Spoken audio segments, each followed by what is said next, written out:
I cannot believe it. Sunderland are back in the Premier League. Been a long time, fellas. Gone is the shambolic era of the Sunderland Till I Die documentary. But one thing I would say is that it doesn't matter what you play unless you get a new PA system. A miracle at Wembley Stadium sees the Black Cats back in the Premier League. I'm so excited. But Sunderland face a massive, massive challenge if they want to avoid relegation. And today, I'm taking the reins at the Stadium of Light for our third and final realistic rebuild with the promoted sides, as today we do a realistic rebuild with Sunderland. I used live star points, and we are here on the 1st of July 2025, Sunderland promoted to the Premier League. And as we take control, this is the default starting 11 we do have at the Stadium of Light. It is going to take a minor miracle for us to not get relegated. And right from the jump, we face a massive, massive challenge to keep 3 star players: Dan Neil, Chris Rigg, and Jobe Bellingham. All 3 of these midfielders have been linked with massive moves away. I want us to keep them this year, but we will face an uphill battle. We're going to have to spend our promotion money so damn wise. A no-brainer of a signing to start life off here, though. Enzo Lafay. I was shocked when he joined Sunderland back in the January transfer window. Now we're here.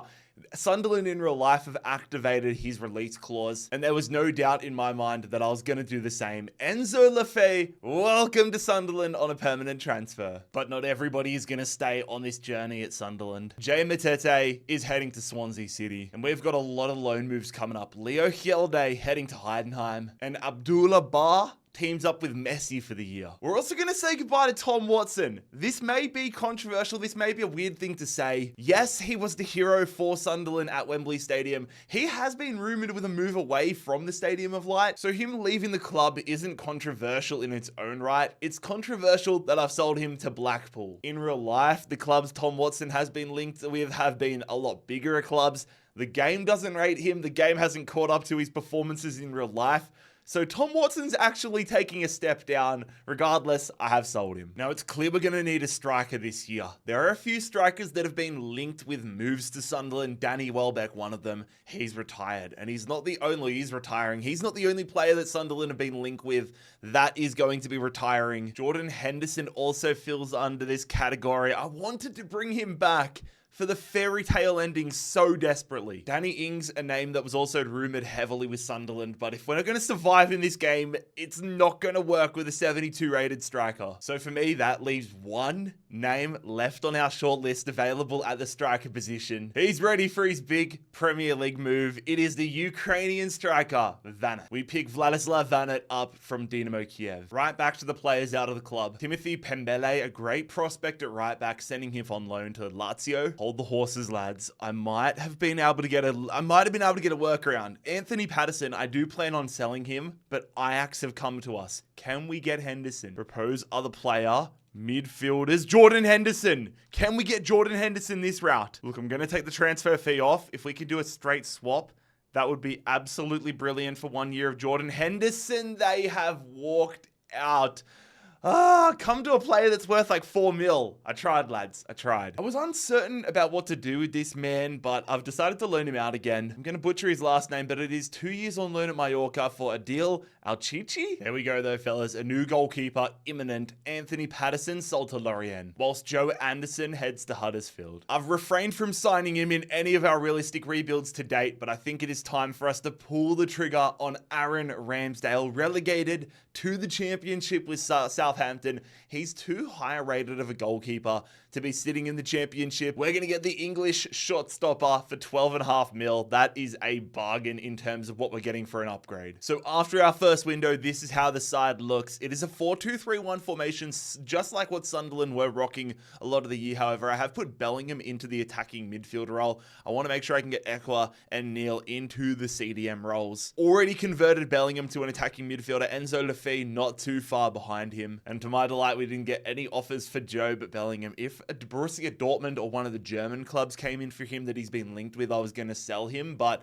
nobody came in, so I'm happy with that. Jobe Bellingham stays at Sunderland. Same with Chris Rigg, the wonder kid, staying for the season. Curious to see how he's going to do in the Premier League. And no offers to club captain Dan Neil. Beautiful. Now let's see where we're sitting in the Premier League come January 1. We are in the thick of this relegation battle as we expected, but the good news is there are a lot of teams around us. We sit 17th on 14, Leeds, Ipswich, and Leicester.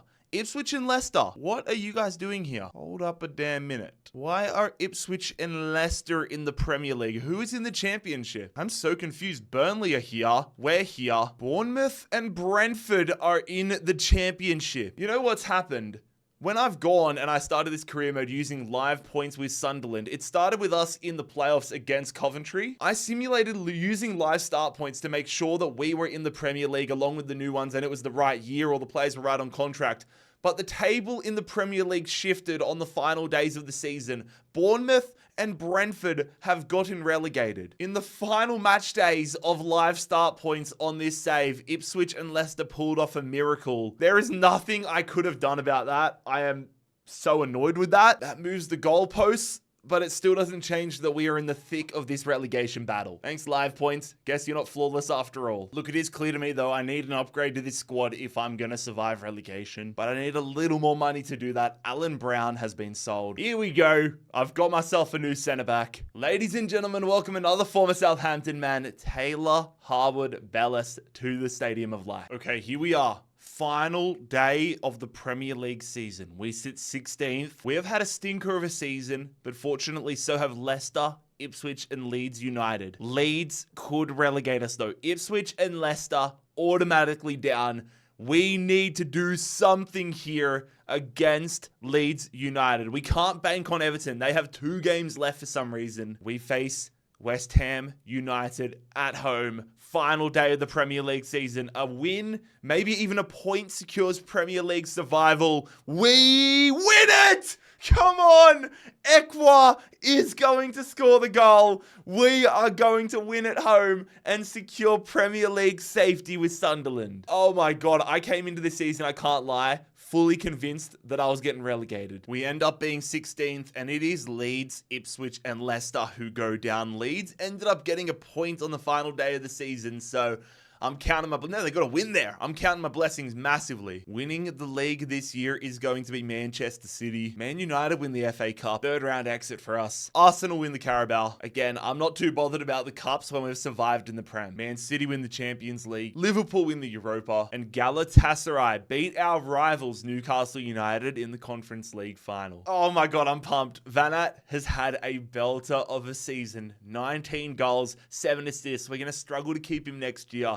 He's proven what he can do on a relegation side in the Premier League. And the same stands with Joe Bellingham. So many of our guys have had standout years in this promotion survival campaign. I can't even talk. That's how excited I am. Going to be saying goodbye to 3 players though. Harrison Jones, Simon Moore, and Blondie Nuke are departing the club. All in all though, we've got a huge journey ahead of us. But I'm just pumped to have survived season 1 with Sunderland. A no-brainer for the future of our defense comes out of that relegated Leeds United side. One of the great characters of English football, Ethan Ampadu, I think is the perfect upgrade for the start of the 2nd season. The Welshman gets back into the Premier League, £15 million from Leeds United. This is also the type of rebuild though where when players say they want to leave the club, I'm more than likely going to grant that. That's happened on a few occasions to start the 2nd season. Alese heading to Cardiff City. Our former backup striker, Isidore, another guy wanted out of the club, heading to Germany. That's going to be followed by 3 loan moves. Romain Mundell heading to Portugal on loan for the year. It sucked not being able to include him as much in the starting 11 last year. Matt Young, the young goalkeeper, heads to Birmingham. And finally, another move for Pembele. He might come back as the starter next year though. Patrick Roberts, another guy I didn't necessarily want to sell, but he wanted out of the club. I did not have Dennis Serkin on the transfer list, but we got an offer for Burnley, and upgrading at left back is on my priority list this year. How is that an F? But I'm intending on upgrading at the left back role. We don't have a crazy amount of money, so I can't say no to an extra 3 mil. We beat him in the playoff final at Wembley. Now he is a Sunderland player here in season 2. It is Harrison Burrows. We get our left back. The Englishman switching from the Blades for £13.5 million.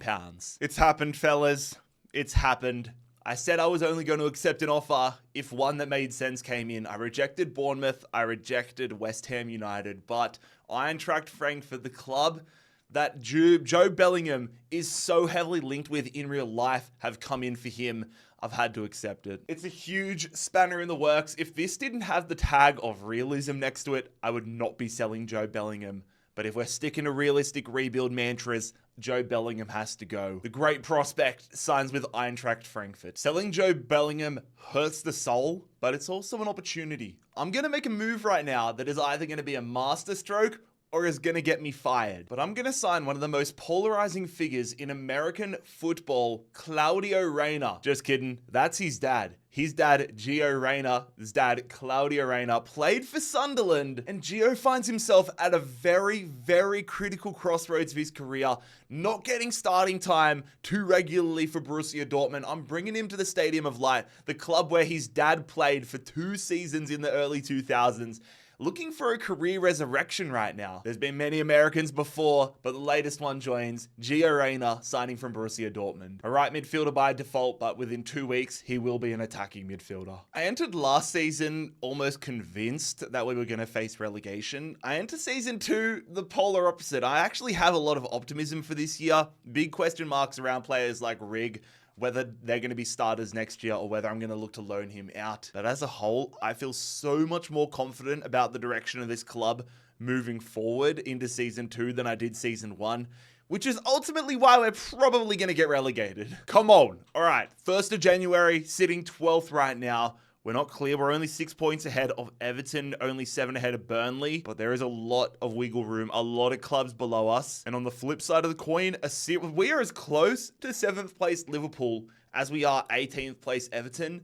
That makes me incredibly happy. We don't have the craziest amount of money in our budget, but I want to make sure we're investing in the young stock of this squad as well for the future. That's something that we inherited quite nicely when we took over at the Stadium of Light. So I found an 18-year-old, 67 rated attacking midfielder from Argentina, Felix Gomez. Welcome to the club, mate. 14th in the Prem, 44 points. It was a lot better of a season than last year. And to be fair, like Burnley go down with 28, Everton on 28, Burnley on 29 rather, Hull on 23. There was nobody near the relegation zone. They were relegated a month ago. But most importantly, we have survived another relegation battle and we've survived another season with Sunderland. They were never in the conversation, but I was worried we might have ended up a yo-yo club in this rebuild. Almost caught Man United there, which is not really a feat nowadays. Newcastle United though are going to win the Premier League. Our crosstown rivals in the Tyne-Wear derby, Newcastle United win the league. Villa win the FA Cup. Oh my God, we went out to Newcastle in the bloody round of 16. Man City win the Carabao. Lost to Pompey in a distance derby. Atletico Madrid stop Man City with a 2-peat. Sporting win the Europa League, and the Conference League goes to Newcastle.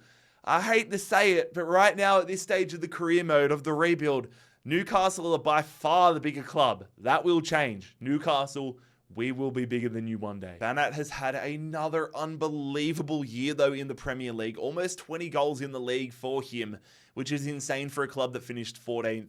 We are going to have some big offers. Well, I'm surprised we got none coming in this year, but 44 rated, 84 rated right now. We're going to have some massive offers coming in for him. Gio Reyna, a great first year. And Chris Rigg. Serious questions as to whether I was going to keep him in the starting 11 long term, but now he has earned himself, absolutely earned himself more time in this starting 11. Romain Mundle goes up to a 73, Pembele to a 76, and Alchiche, 72, he's really lost his shine. Young goes up to a 69 though. When it comes to the right back role though, we're going to have a serious debate on our hands. Hume, a year older than Pembele. They're the same overall. Do I sell both of them and try going for a solid upgrade, or do I give one of them the starting spot and sell off the other? We're going to have a big question next year. Pembele comes back from loan. I've decided to sell him on. I'm going to make Hume the backup right back, and I'm going to make a signing, one of our major signings this year, at the right back position. The Frenchman permanently moves to Everton. It was merely a matter of time, though, before one of the big dogs came in for a Vanat. We've sold him. We've cashed in £62 million to sell him to Juve. And I've also loaned out Felix Gomez 2 years to Genk. Going back to Vanat, though, we had to do it, man. You can't be a guy scoring 20 goals a season for a relegation battling side and not expect to want to leave the club. This is the most realistic option. He gets his big move, and we get a lot of money now where we can make some massive upgrades to the overall squad. Use this money to bring in like 3 quality players. Signing number 1 is one I'm actually pumped up about. Dylan Buckley is his name. You've never heard of him. He's not the Australian podcaster. Dylan Buckley is a right back from Hull City. He is a regen. He was on their books, 21 years of age, 81 overall in that relegated Hull City side. He gets a second chance at life in the Premier League following the relegation and is going to be a crucial upgrade to our squad. Dylan Buckley, welcome to Sunderland. We've got our Van Aert replacement at striker. He's not the same overall as Van Aert. It was going to be hard to attract someone of that quality to the club. We weren't going to be able to get another 84 rated striker unless we were offering crazy money. So what I've done is I've signed a prospect on the books at AC Milan, but can't crack the starting 11. It is the Danish striker, Conrad Harder, coming to Sunderland for some starting football opportunities, 30 mil. He's 81 overall, 22 years of age, I want to say. I'm really happy with this. Back to the departures though. Next man out, Ian Poveda, heading to Argentina. And following that surprising loan spell at Birmingham for Matt Young, I'm going to look to move him out on a 2-year loan move. Big pressure, but big opportunity for Matt Young as he heads to Celtic Park. I have kept a lot of money, like I'm talking £50 million in our transfer budget for January, because there are a lot of questions around my midfield as to where I upgrade.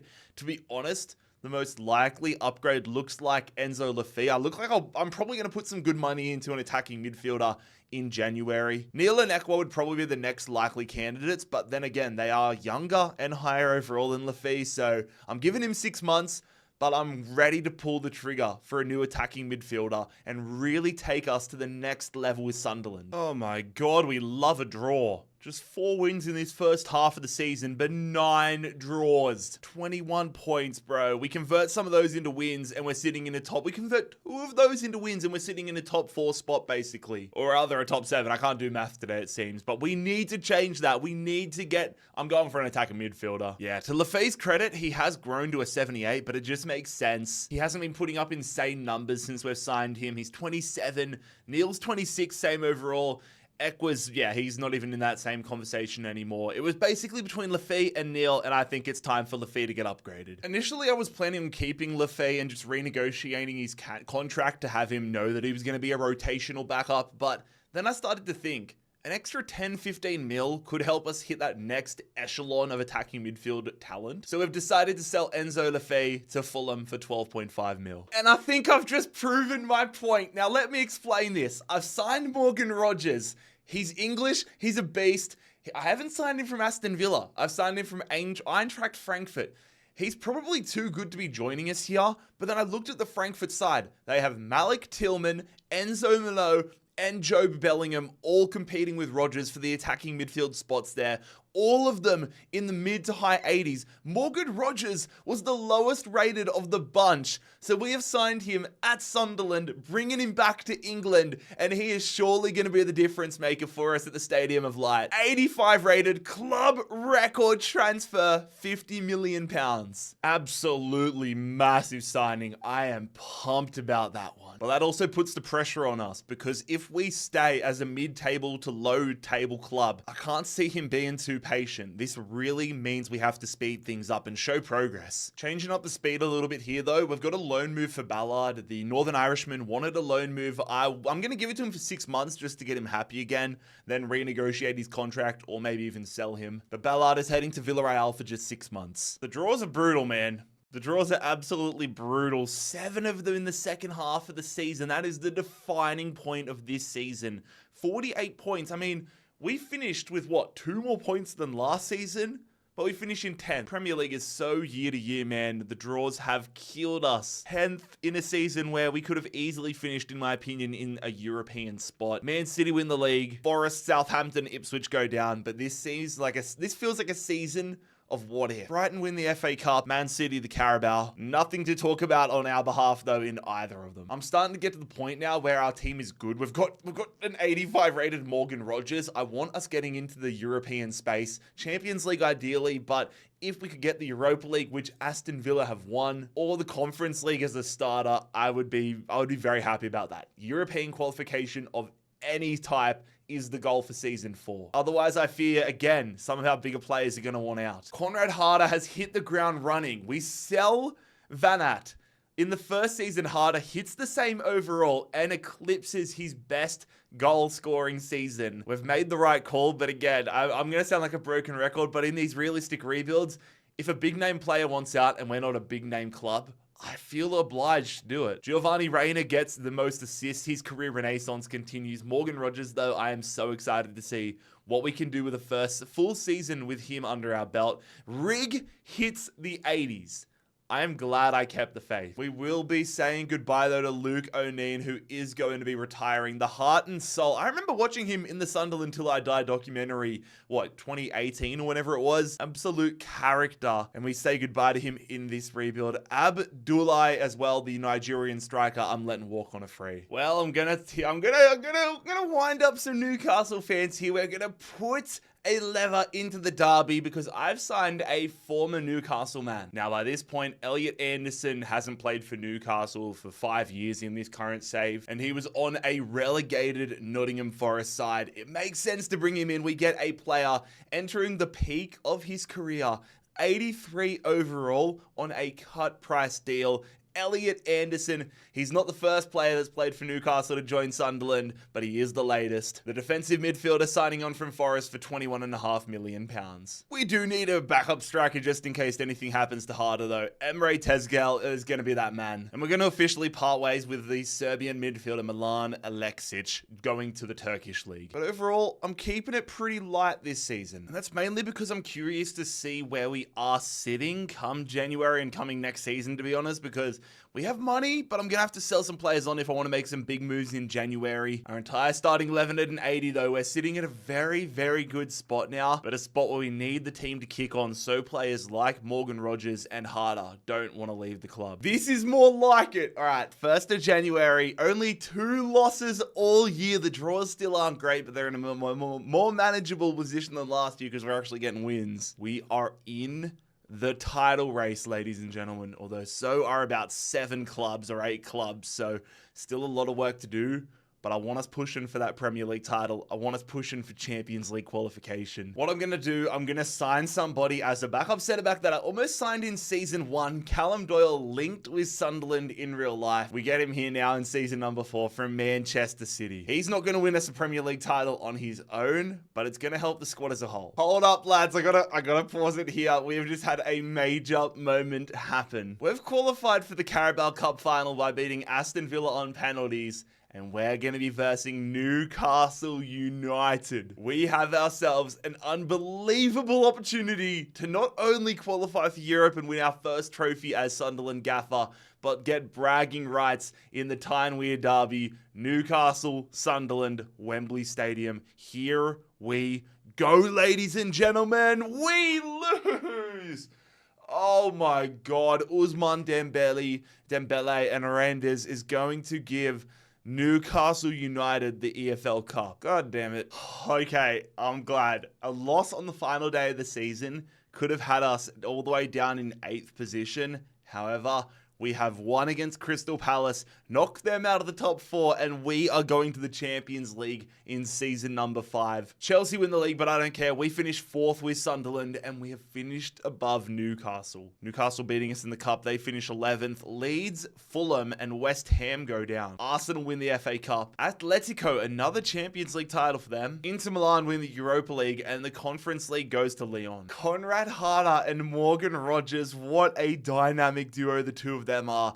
They are 2 of the key men leading us to Champions League footy. And getting Champions League means they're not banging on the door to leave. They are keen to stay. They are keen to keep providing an impact.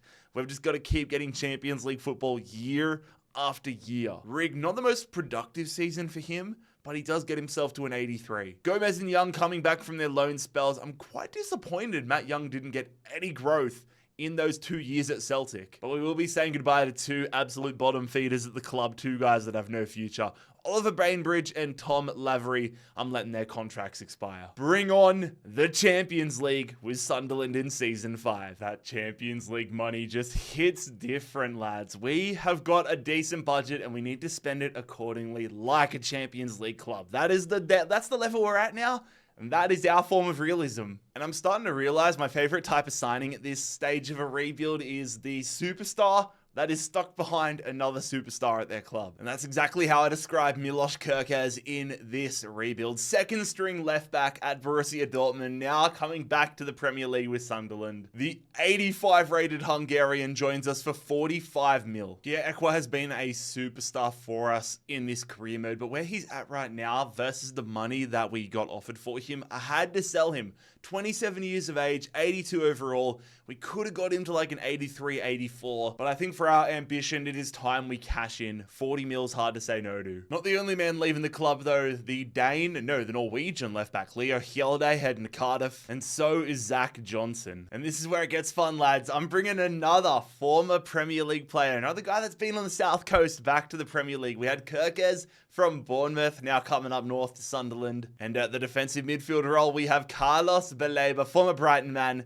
coming from Lazio. Similarly to Callum Doyle last January, Michael Cooper is somebody I almost signed in season 1. Bringing him in here now as a backup keeper in season 5. Screw it, fellas. We need a backup attacking midfielder. He's been relegated to the Championship with Fulham.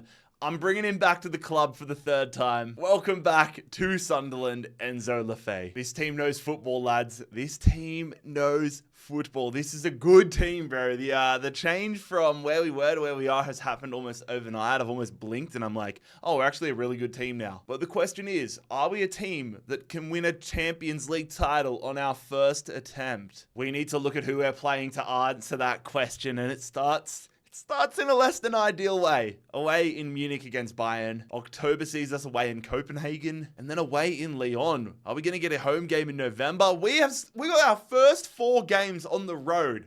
November's against Valencia. I'm imagining a string of home games now, which start against Besiktas, home against Wolfsburg, home against Milan in January, and rounding it out at home against Juventus. Milan, Juventus, Bayern Munich, just to name a few, we are up against it. Oh, we finish in 20th position here. It's enough to get us into the playoffs, but again, the draws absolutely kill us into the playoffs, and we're versing Borussia Dortmund, so I'm actually feeling pretty glad that I signed Kerkez now, but we're going to have to do it the hard way if we're any chance with Sunderland this year. Things are going well in the Premier League, though. On the 1st of February instead of the 1st of January, 15 games to go, we sit 3rd. But ahead of the Dortmund game, we have been dealt a killer blow. Morgan Rogers, our star man, an Achilles strain, and is out for 5 months. That is his season over. Enzo Lefebvre, it is time to step up. All right, playoff stage, G Arena against his former side. The Stadium of Light, Sunderland versus Borussia Dortmund. Kerkez against his former side as well.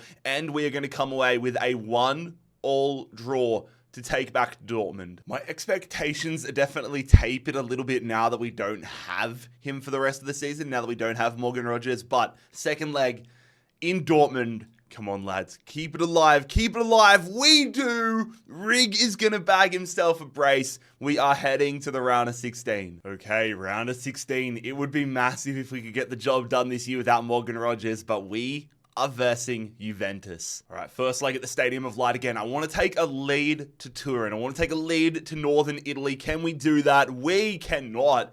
It is another draw. 1-1 against Juve. And now we find ourselves in the exact same situation as we did against Dortmund. Second leg in Turin this time, the away leg. Come on, fellas, get another 2-0 win on the road. It is a 3-2 exit. We were up, man. We were up 2-1. But we go ahead and concede in the 81st and the 95th minute. We will not be winning the Champions League this year with Sunderland. Now we need to make sure we qualify for the Champions League again in Season 6 without Morgan Rogers. We are heading back to the Champions League. We have missed out on a Premier League title by 2 points though. Next year needs to be the year. A full-strength squad, Morgan Rogers back in, more upgrades. I want a Premier League title next year with Sunderland. Finishing above Newcastle again though, which is very nice. Chelsea in 11th, whilst Bournemouth go down alongside Burnley and West Brom. Man United win the FA Cup. We went out in the semi-finals on a penalty shootout to Man City. Chelsea win the Carabao Cup. Another penalty shootout loss, this time to QPR, which sucks. PSG ended up winning the Champions League. Napoli beat Crystal Palace to win the Europa League. And Newcastle United win another Conference League title. Conrad Harder, oh my god. 34 goals for the Dane, 90 rated. Chris Rigg is 87 now and only 23. Again, I've said it before, I'll say it again. I am so glad I kept the faith. Morgan Rogers going down in overall. He was 88 when he got injured. He's gone down now to an 86. That is actually brutal. All right, we need some upgrades to the defense, lads. We need to bring it in. I'm getting an Englishman. I'm getting an experienced Englishman. I'm getting probably the best English defender at this point of the career mode into our squad back to the Premier League. Formerly of Carlisle United and Everton, it is Jarrad Branthwaite returning to English football after a spell in Germany. 86 rated. He signs from Leipzig for 40 mil. Now, here's the thing. When I signed Dylan Buckley a few years ago, I thought he was going to be the future of the squad, but his growth was so damn slow. It's been so damn slow. And in my search of right backs, I have found two Spaniards playing at Manchester United, Ignacio Navarro and Felipe Oliveira. Now, I can't see them wanting to sell Navarro, but I can see them cutting a decent deal here for Felipe Navarro, rather Oliveira. So that's exactly who I'm going in for. And we get him into the squad. We've signed Oliveira just like that. We've gone from having an 83 rated centre back and an 83 rated right back to now two 86 rated players in those positions. The Spaniard signs from Manchester United for 65 mil. Morgan Rogers is back, and now this is our full strength starting 11. Branthwaite and Oliveira just take us to another level here. An English veteran. I'm going to say veteran in terms of FC. I know 28's not that old. I'm 28 in real life right now. I feel like a spring chicken. Yeah, totally. Yeah, Oliveira, though, he's the future. He's an absolute stud. Our bench is so damn packed as well. And that is what has me very, very excited. And Pardew goes up to an 85. Ramsdale, I think we should be able to get him to an 85 this year. If not, I'll debate upgrading him. But I'm hoping this is the year we can win ourselves a Champions League title. Need to make sure we don't find ourselves in the playoffs again, though. I want a dominant victory. I want to get ourselves in the top 8 automatically through. We start off against Salzburg, away to Club Brugge. A lot easier of a start so far than last year. Then we travel to Milan against Inter, host Ajax, travel to Turin against Juventus again, travel to the Ibrox against Rangers, and finally we meet up with Bayern Munich. This is actually working out to be a lot tougher than last year. Final game at home against Villarreal, but Inter Milan, Juventus, Bayern Munich, the three big dogs. I want to see though, I'm going to skip to October. I want to see if Konrad Harder can win himself a Ballon d'Or, or at least get nominated. Justice for Konrad Harder. Varane on Brighton has been nominated along with Mbappe, Haaland, and Vinicius. What a joke. 2 draws, 2 losses, 4 wins, 9th. 9th position. We miss out on automatics by 1 point. Oh my God, man. We're into the playoffs again. Real Madrid, PSG are in there. Luckily, we don't draw those lot. We have drawn Rangers. It's not quite Borussia Dortmund, but Rangers on their day could cause an upset. Traveling to the Ibrox, traveling to Glasgow here. Full strength starting 11 for the first time in Champions League knockout round history for this rebuild. Morgan Rogers is back, and it is a 2-2 draw. I wanted a more... We dominate them statistically, but Rangers have forced a tied second leg. Put them to the sword, lads. Second leg at home, dominate the first leg statistically. I don't want us going out to Rangers in the playoff round. Second leg, 4-0. That's what I'm talking about. That is what we need. All right, we escape Rangers with our lives, and now we face the team that took our final spot in the Champions League. It's 8th versus 9th, Sunderland versus Wolfsburg. All right, come on. We've had a draw in every single first leg so far of this rebuild. Get a win. Switch things up. Switch things up. It's another draw. My God, Rogers scores early. I am sick of these first leg draws. Oh, I just want domination. Come on, another 4-0 win. Rogers up to an 88. We're traveling to Wolfsburg. Another 4-0 win would be very welcomed. It's a 2-1 win. You know what? I'll take it. We come from behind. Oliveira, the right back, and Morgan Rogers are going to get us through to the quarterfinals. The Yellow Submarine in the quarterfinals. Okay. Yellow Submarine, Villarreal. This will be interesting. I don't want to jinx us, but comparatively, compared to what we have had in previous rebuilds and normally get in rebuilds, this is a pretty light Champions League run so far. That being said, another draw is probably going to happen in this first leg. No, it is a 3-1 victory, but we will be without Milos Kerkez for the second leg, who gets a straight red card. Burrows comes in for the second leg in Spain. He's a handy replacement to have. But is it going to be enough? We need to hold on. Do not bottle it right now. 3-1 up against Villarreal. And we finish the job. And Pardew, stop getting red cards, lads. Ethan and Pardew is going to be out for the first leg of the semi-finals. We win 5-1. But that is a massive blow. All right, now we're into the big dogs. Missing in Pardew is extra hurting me now because we're versing Barcelona semi-finals. You can't have this good run forever. Harwood Bellis works in for the first leg here against Barcelona at the Camp Nou. Come on, lads. Let's just get ourselves back to the Stadium of Light in one piece. It is a draw. I can live with that. This is the one time I'm okay with a draw. We are heading to the Stadium of Light 2-2 in the semi-finals. Come on, Ethan. Back into the starting 11, mate. What are we going to do at the Stadium of Light?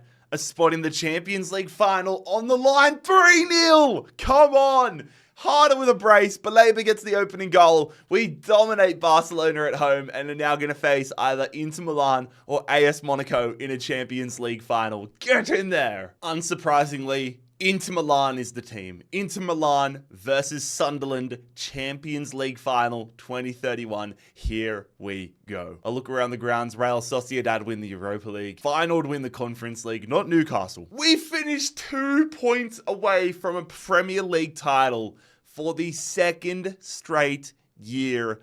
Liverpool win the league. We've qualified for the top 4 comfortably, but oh my God. All right, who got relegated? Tottenham had a stinker of a year, but Leeds, West Ham, and Leicester go down. Aston Villa win the FA Cup. We did go out to Aston Villa in the quarterfinals. But we do win another Carabao Cup. We have won the Carabao Cup over Manchester City 3-2. Absolutely brilliant run there. Come on now. Cannot wait to use this team in the Champions League final though. Full strength in this realistic Sunderland rebuild. Conrad Harder again has to be in the picture for a Ballon d'Or. The fact that he didn't get nominated this year was disgraceful. Morgan Rogers, a full season, gets him 34 goal contributions. Gio Reyna's career resurgence has been phenomenal. And Chris Rigg, so far my player of the episode, the captain, 89 rated, 23 years of age. I love this dude. Bring on the Champions League final. Also, this is the Inter Milan side we're coming up against. On paper, we absolutely dominate them in my opinion. Oh my God, they're in the box already and they're going to hit the frame of the goal. They've hit the post again. Oh my God. All right, I need to take a breather. Leonardo, they get the shot straight at Ramsdale. Dude, Inter Milan have got me on a string. I can't get the ball away from them. They square it and they take a deserved lead. We have been so garbage. Trying to get at least something off the kickoff here. Rigg. Oh, that's a great tackle. Harder's in the box here. I'm trying to square it. We do that. Come on. It's Rigg. Harder just strolls around the back of the defense. It was a bit of a miracle pass across. I was just hoping for the best. Rigg is in the right place at the right time. Do we deserve an equalizer? No. Am I glad we have it? Absolutely. Go on, Harder. Please be onside. We've done the 1-2 brilliantly. He's offside. Oh my God, get that away. Oliveira's done well. I thought we were done for there. Yes, good interception. Come on, give me... Oh, no. Just put it upfield. Give me one last opportunity. I blew my opportunity. We are headed to extra time. We're off the kickoff. Taken out there. That's going to be a free kick. See if we can curl this one in. I've never tried it from this angle before. I'm not very good at free kicks this game. But Conrad Harder on the angle. The left foot. Oh, that was a decent effort. If I put that a little more to the right, we might have been on. Good tackle, Anderson. Harder. Skins the defender straight at Costa. Oh, I'm nervous, lads. I can't lie. I can't get the ball off them right now. They've played it in behind. Oh, that's a shocker of a ball. I don't know if it took a deflection, but we're not going to get a chance at a counter-attack. We are heading to a penalty shootout. All right, come on. You're going to the left-hand side, aren't you, Boehner? He does, and we save it off the jump. Anderson, I'm going left here. Anderson, they save it as well. Theo, he's going to the right. Theo Hernandez, we save it again! All right, I'm going back to the left here. Come on! Can we make another save? I'm going to the right-hand side again. We save it again! 3 saves! Rogers, put this one top bins, mate. Morgan Rogers does just that. Huge advantage. Rafael Leal, playing for his rival club. If Ramsdale can make a 4th save, we're going to win the penalty shootout here. Ramsdale does not. That would have been unbelievable. But it is the youngster, Oliveira, the right back, who can win Sunderland a Champions League title. Where are we going, Oliveira? I'm going left. We're going to win a Champions League title via penalty shootout. Aaron Ramsdale, the hero. 3 penalty saves. That was unbelievable. Oh my God, what a journey, ladies and gentlemen. I'm truly hoping Sunderland can stay up in the Premier League in real life coming up. I want this realistic rebuild to be a path of destiny for Sunderland, to be totally honest. And it is only right. Rig is the man wearing the captain's armband. Some adversity to keep him in the starting 11, but he has proven his worth in these later stages. And now he is going to officially crown Sunderland champions of Europe. I've absolutely loved doing these realistic rebuilds. Lads, if you enjoyed them, make sure you click here to subscribe and click here to check out another realistic rebuild.